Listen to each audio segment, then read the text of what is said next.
at our Sunday night show. We're going to start out with a team that's near and dear to my heart, Class Act. Come on up, Class Act.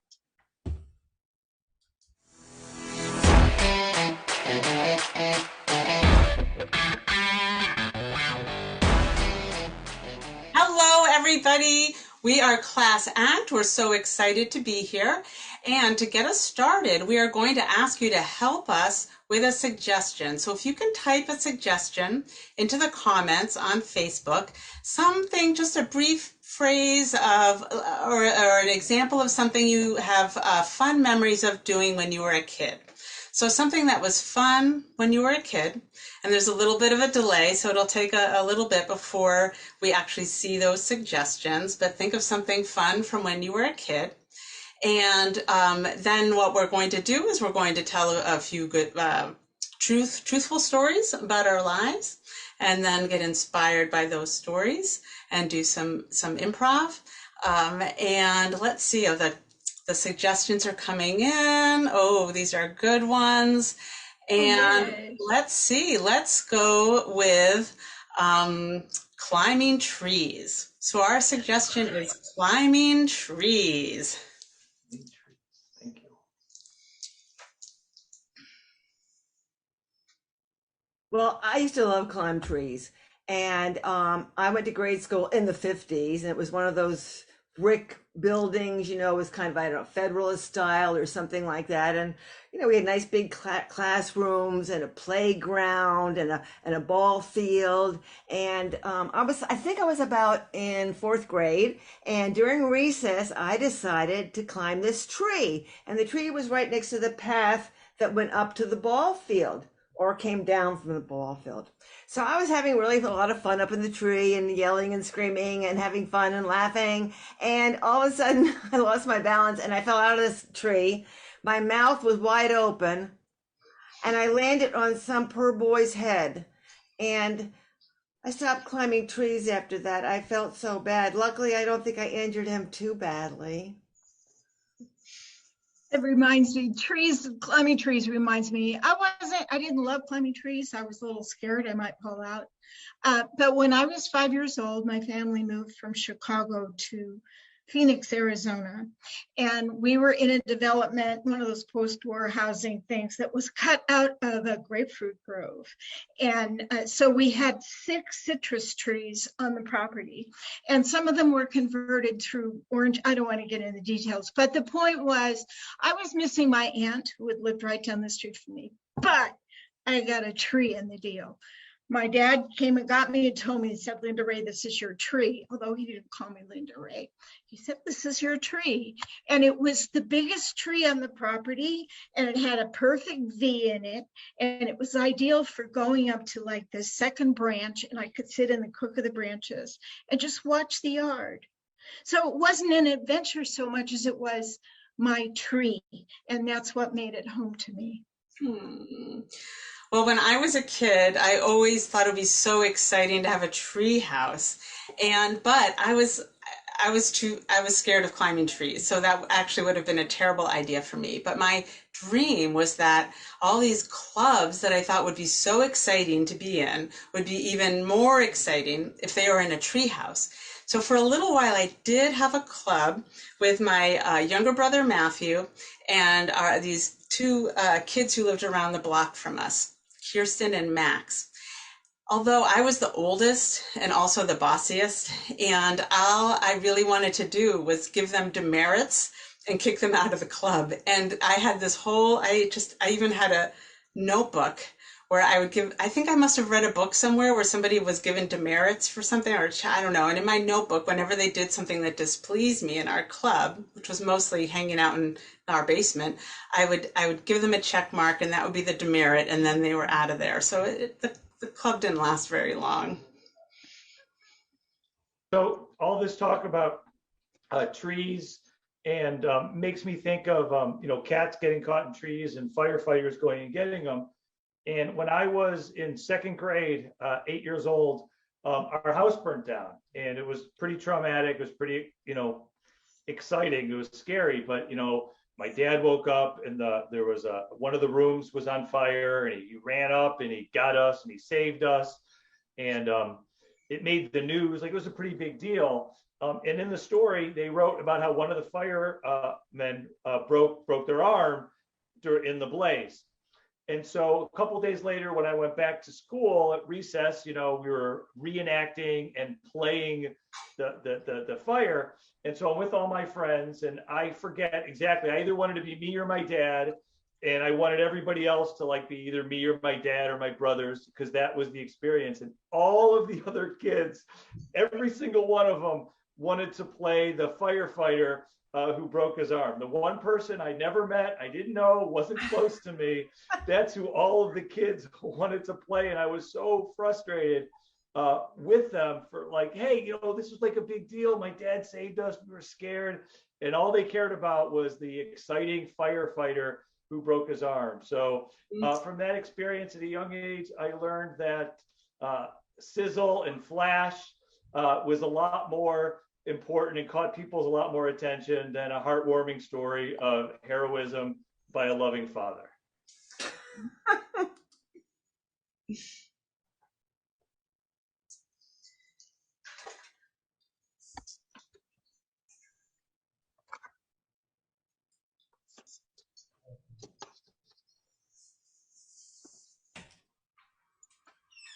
You're late. I'm pretty late. That's a demerit. I got a lot of demerits. Lots of demerits.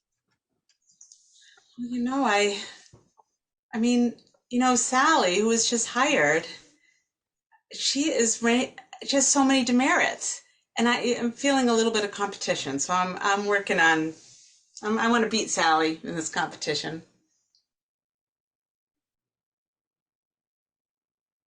Getting fired?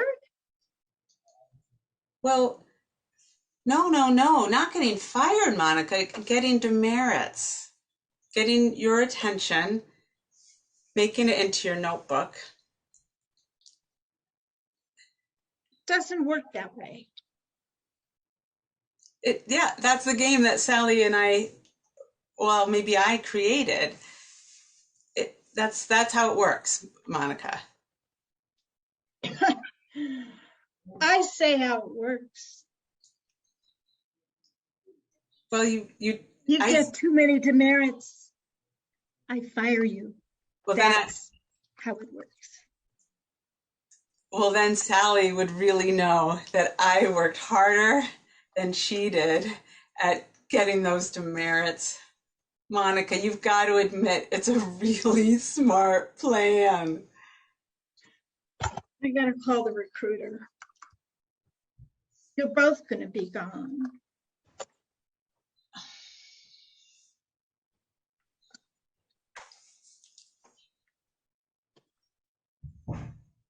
Hey, Harold. Hey, Marjorie.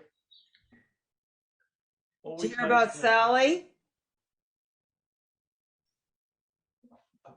Of course, that's all everybody on the 4th floor is talking about. I don't know where she comes off. She is so self-centered. She never talks about anything but herself. You think with an English degree, she'd have more words in her vocabulary than I and me. Exactly. And I have an idea. Now, don't get me wrong. I'm not saying anything, but I have a feeling that she may have beefed up her resume and said that she was really the head of HR in another company, but she wasn't. She was an admin assist to the HR person. So she may tell lies sometimes, but. You think she tells lies and falsehoods? I thought the same thing. I something didn't quite make sense. Yeah, I don't know. Oh, hello. How are you? Hey, I'm pouring you on some coffee. Yeah, you know what? I'm celebrating today. Oh, Today my book was published. I'm being a vice president of finance for a major computer company, which I was, as you know. I know some people, I just told people that I was the head of HR there because I didn't want, I wanted everyone to like me. I wanted to be thought of as a common person, as a, when in fact I'm kind of sui generis, I guess. There's just not much more to say, but I'm mighty glad you're here. I'm glad to see you. You're my very favorite fellow employees. I'll catch you at the snack bar later. okay, See you, bye. Sally.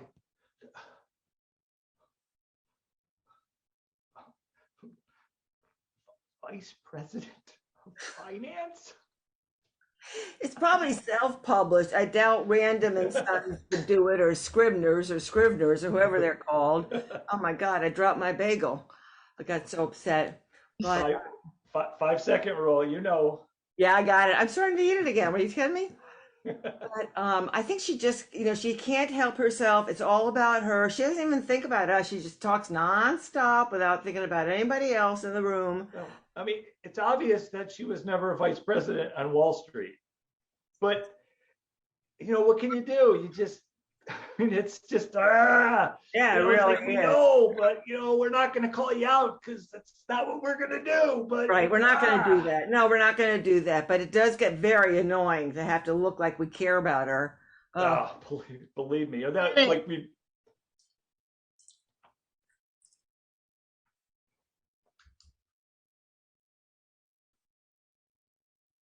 The boat's sinking. The boat's sinking. We got to bail the water out. I mean, it feels real good on my feet. Just take a second and feel it. It feels good. Marty, the boat's going down.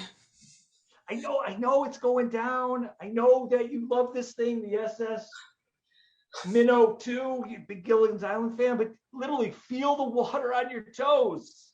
Feel it. Feel it. It's pretty warm. It's delightful, isn't it? It feels pretty good.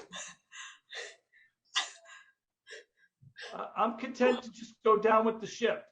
It's very relaxing. Yeah, for me, it's gotten up to my thighs. That's you know what? You're my best friend.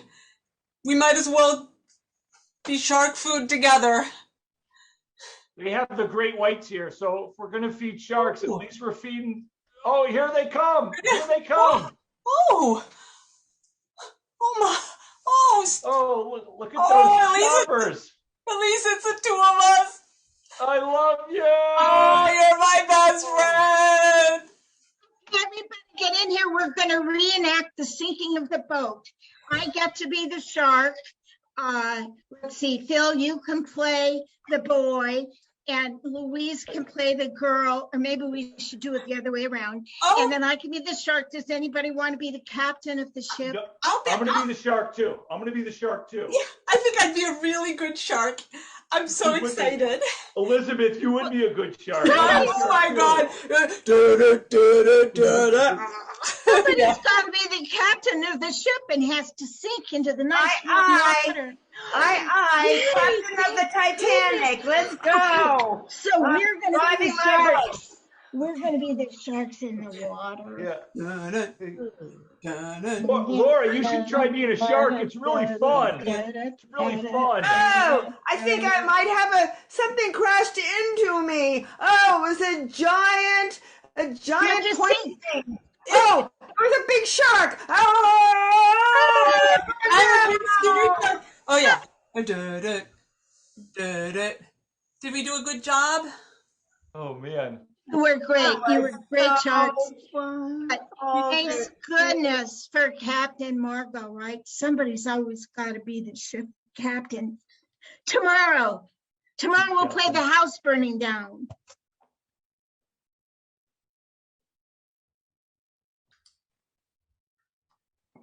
There's got to be another tomorrow. Our grapefruit aren't gone forever. The grapefruit. We might never see them again. Oh, don't say that, Hillary. Please don't say that. No.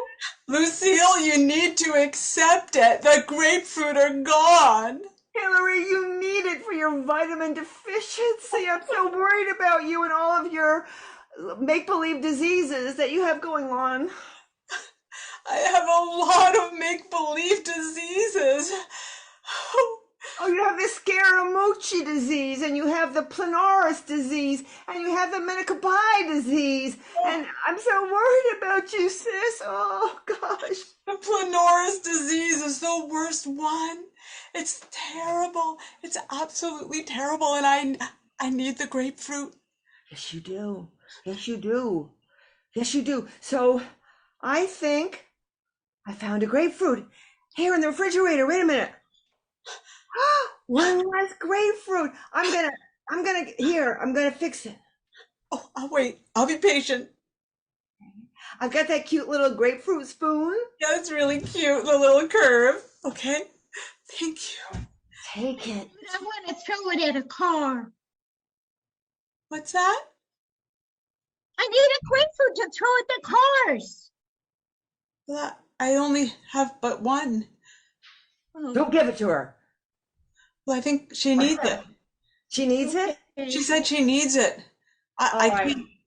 Sacrifice it. Okay. What Okay. a sacrifice. Oh, you're such a saint. I'm throwing it. You. Oh, I can't believe it. What a saint. What am I gonna do? I don't have a grapefruit. I need a grapefruit for my Polinoris. I guess it's. Hey, look at the trees. They're growing grapefruit again. Look, ooh, a whole bushel full of grapefruit. Here's this. Could you slice it with your special yeah. spoon? Thanks for taking care of me. Oh, you're welcome, Hillary. I would do anything for you. I thought when we moved to Nebraska, we were going to be out of grapefruit, but look at us. There's plenty everywhere. Lucky. Nebraska's delicacy. Yeah. Listen, Lulu Bell, even though I don't normally call you Lulu Bell, I'm calling you Lulu Bell today. We got this. This big old house. It's just me, your mama, your brother, and you. And I want you to have a place that you feel secure in, that you feel comfortable in. my place. So this rocking horse is a place that you can climb aboard. Anytime the stresses of farm life, anytime the isolation of living on this gigantic farm affect you, and you want a time to speak, just go rock on that horse. Oh, Papa. Oh, that's a beautiful rocking horse. You made it yourself, didn't you? It's beautiful. I made it with my own hands, Lulu It Bell, has red, yeah, it has red ribbons in its hair. And it's all mine. It's my place. It's all yours. Just go on. You can test it out. You know me. I love making things with my hand. I can tighten the springs. I'm gonna adjust the gear shafts to give you the proper back and forth balance, because I just want my little girl to have a place It's in such this a new house. such a high-tech rocking horse. And Bubba, you're not gonna let Bubba ride it, are you? Lulu Bell, I said it's only for you, and it is high tech. I just talked to old-fashioned things, but when you take the main off, you can see it's got a GPS, so you can rock any place that you want. Usually the Anywhere GPS will just say, Come if you look at the on. map, And look, it counts the rocks. I can do 10,000 a day, just like Mama with her smartwatch. And I can keep track of the time, so I know when Bubba gets home from school, so I can hide on my rocking horse.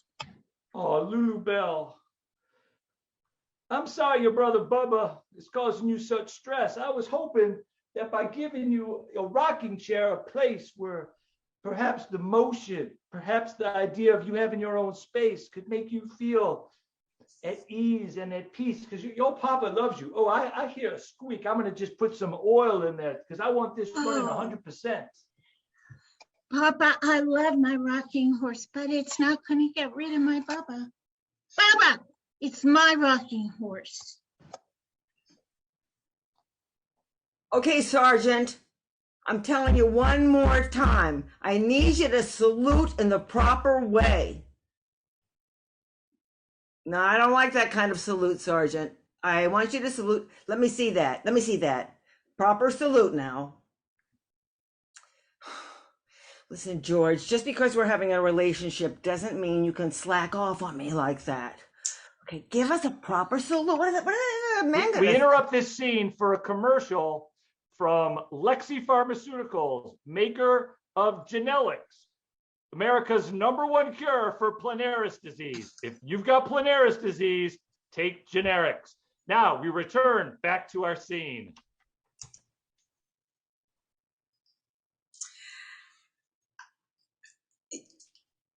Relax.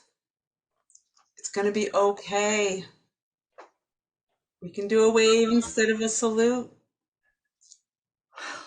You know, I am the general here, and I've been teaching everybody, you know, the rigidly right way to do it. Oh, wait a minute. We're having a commercial from Wrigley Gum. Hold on a second. Oh, sure. If you like Wrigley, keep your teeth sparkling. See Steve's teeth? Your teeth could be just as shiny. Just chew Wrigley Gum. Chew Wrigley Gum. Chew it, chew it, chew it. Chew Wrigley Gum. And now back to our regularly scheduled program. Army salutes and what they're really about.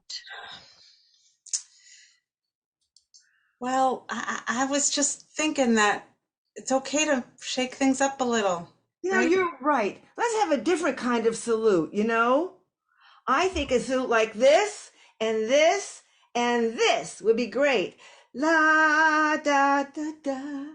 La. It's got a song. Da da da. You sing it. Da, la da da da. B-C-Y-K, do B-Y-C-K, ba ba ba ba ba ba ba. You got. Oh no, I'm hearing the notice that our show is being interrupted right now with a Wrigley Gum ad for the sharks. Apparently. Oh, Your sharks suffer from Scaramucci disease? Do I'm a your sharks- shark, and I have Scaramucci disease, and I wish I had a piece of gum. If your sharks suffer from Scaramucci disease, give them Wrigley's Chewables in peppermint, spearmint, and ultramint. Nothing says Scaramucci disease go away than a stick of Wrigley's gum. Here you go, Jaws. Open up. Wrigley's Gum is your solution, no matter what a pollution. Wrigley's Gum will get rid of your Scaramucci disease. And Oh, Planaris yeah. disease. summer gum disease. Wrigley's clearing you up. Oh yeah, baby, Wrigley's clearing you up.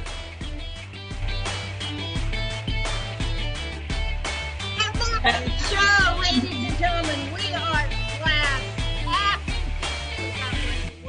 We are vintage Improv's premiere, so they say. Top-notch, long-form team.